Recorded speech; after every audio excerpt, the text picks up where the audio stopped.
Good morning, students.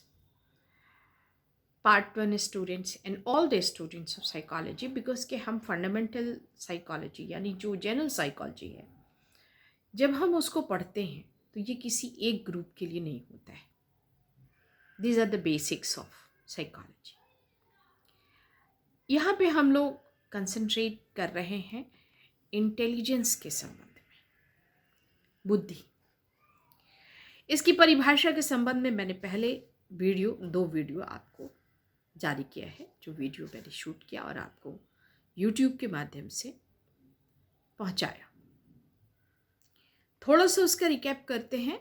Freeman 1950 ने 1950 में जितनी भी परिभाषाएं बुद्धि की दी गई उन सबों को 4 कैटेगरीज में बांटा, क्योंकि बुद्धि को, इंटेलिजेंस को परिभाषित करना बहुत कठिन साबित हुआ.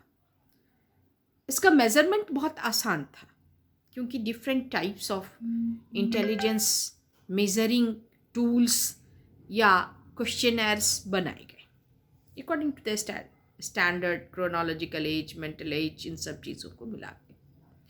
लेकिन इसको परिभाषित करना बहुत ही मुश्किल. मैंने पिछले वीडियो में भी कहा कि एक बहुत ही महान विज्ञानी ने कहा कि बुद्धि वही है जिसे हम बुद्धि मापकों द्वारा मापते हैं. So it is very tough, too much tough. तो फ्रीमैन 1950 ने इसको 4 कैटेगरीज में बांटा. मैं ये दोहरा रही हूँ, रिपीट कर रही हूँ मैं पिछले वीडियो के कुछ अंश को. एक जो कैटेगरी थी, फर्स्ट कैटेगरी, जिसमें फ्रीमैन ने ऐसी परिभाषाओं को रखा जो ये मानते थे कि learning is the ability which helps in adaptation. इसमें स्टर्न इसके लीडर थे और उनके साथ बहुत सारे लोग और भी थे. जनरल कैपेसिटी इसको माना था उन्होंने कि जो अडेप्टेशन में, एडजस्ट करने में मदद करती है. दूसरी जो कैटेगरी आई उसके लीडर एबिंगहॉस हुए, जिन्होंने ये माना कि लर्निंग के लिए बुद्धि ज़रूरी है. Intelligence is that capacity which helps in learning, सीखने के लिए. एबिंगहॉस इसके नेता हुए और बहुत सारे उनके साथ अनुयायी भी, फॉलोअर्स भी आए. तीसरा जो ग्रुप था वो टर्बन का था. टर्बन ने इस चीज़ को माना कि एब्स्ट्रैक्ट थिंकिंग के लिए बुद्धि मददगार साबित होती है. और आखिरी जो ग्रुप माना उन्होंने वो वेशलर का था. उन्होंने कहा कि इंटेलिजेंस इज द एग्रीगेट और global capacity to act purposefully, think rationally, and to deal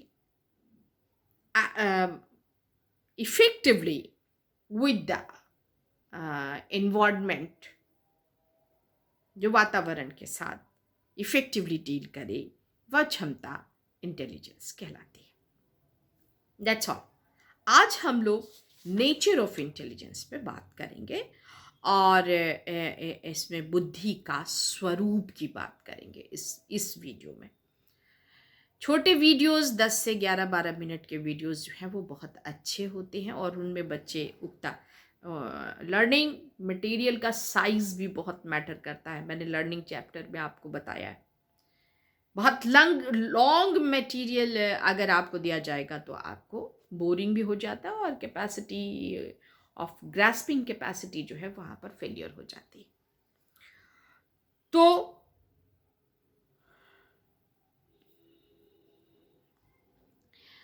हम इसके जो पॉइंट्स हैं उसको पहले बोल देते हैं. मैंने बुक रखा है यहाँ पे और उसमें 5-6 पॉइंट हैं, 6-7 पॉइंट्स हैं. तो उसको मैं आप लोगों से पहले बता देती हूँ, फिर 1-2 को इस वीडियो में करेंगे, फिर आगे करेंगे.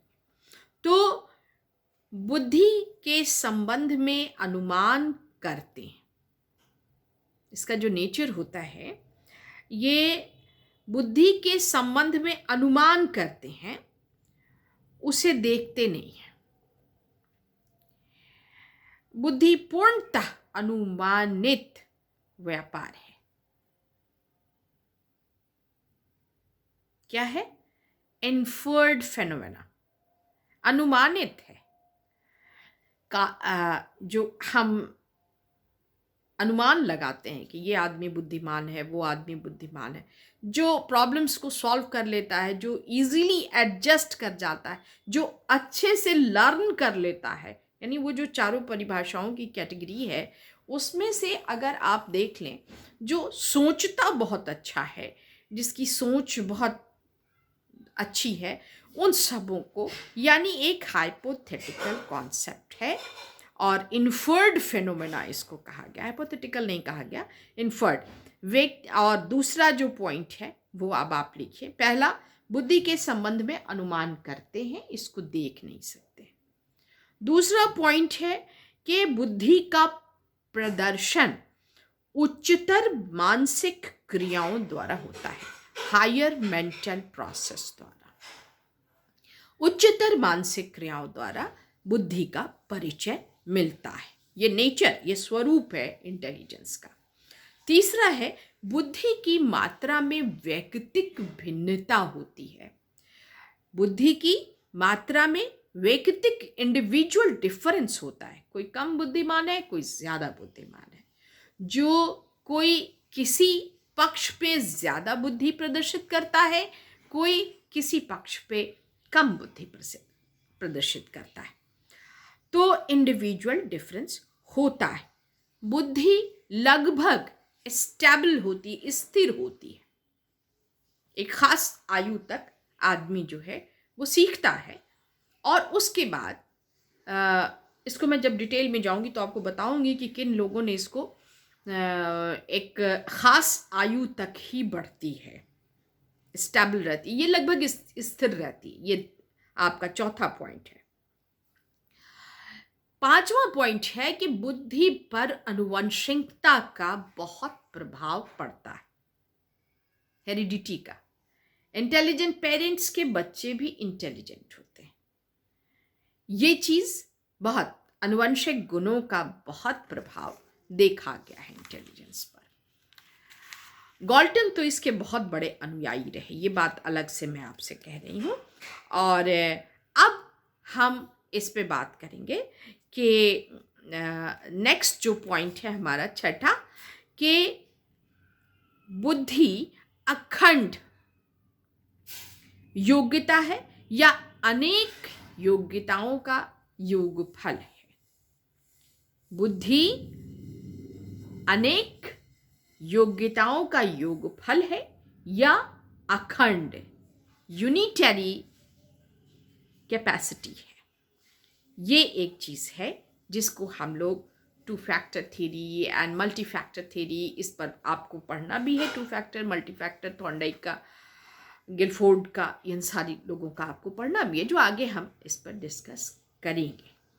सेवेंथ पॉइंट है, बुद्धि और बुद्धि लब्धि एक दूसरे से भिन्न है। इंटेलिजेंस एंड इंटेलिजेंस कोशेंट, ये दोनों एक दूसरे से अलग होते हैं, जिसके बहुत सारे कारण हैं। तो मैंने आपसे 7 पॉइंट्स को डिस्कस किया नेचर ऑफ इंटेलिजेंस के अंदर। 7 पॉइंट्स में इसको यहाँ पुस्तक में दिया गया है, and that is sufficient for explaining the nature of intelligence, for the explanation. तो फिर से इसको हम रिपीट करते हैं कि बुद्धि का संबंध, बुद्धि के संबंध में अनुमान करते हैं, इसको देख नहीं सकते। जैसे वाइटनेस को हम देख सकते हैं, उसको महसूस कर सकते हैं, लेकिन हम उसको छू नहीं सकते। That is abstract thinking. Abstract रहता है। कुछ चीजें जिनको महसूस करते हैं, तो ये हम इसका अनुमान लगा सकते हैं, लेकिन हम इसको देख नहीं सकते। दूसरा है बुद्धि का प्रदर्शन उच्चतर मानसिक क्रियाओं में होता है, हायर मेंटल प्रोसेसेस होता है। तीसरा, बुद्धि की मात्रा में व्यक्तिक भिन्नता होती है। आप इन सभी पॉइंट्स को लिखें। Nature of intelligence question, what are the nature of intelligence, what is the nature of intelligence के अंदर इन पॉइंट्स को आपको लिखना चाहिए। बुद्धि लगभग स्थिर होती है। 5वां पॉइंट है, बुद्धि पर आनुवंशिक गुणों का व्यापक प्रभाव पड़ता है। और नेक्स्ट है, बुद्धि अखंड योग्यता है या योग्यताओं का योगफल है। Abilities, the sum total of abilities और यूनिटरी एबिलिटी, ये होती है। 7th है इंटेलिजेंस और इंटेलिजेंस कोशेंट, जिसको आईक्यू कहते हैं, इन दोनों में अंतर होता है। तो यहाँ तक हम लोग पहुँचे इस पॉइंट पे, और इसके आगे हम लोग अब नहीं जाएंगे। नेक्स्ट वीडियो में हम लोग इसको, ये पार्ट 1 है नेचर ऑफ इंटेलिजेंस का। That's all students, good bye. पढ़ते रहिए, सीखते रहिए।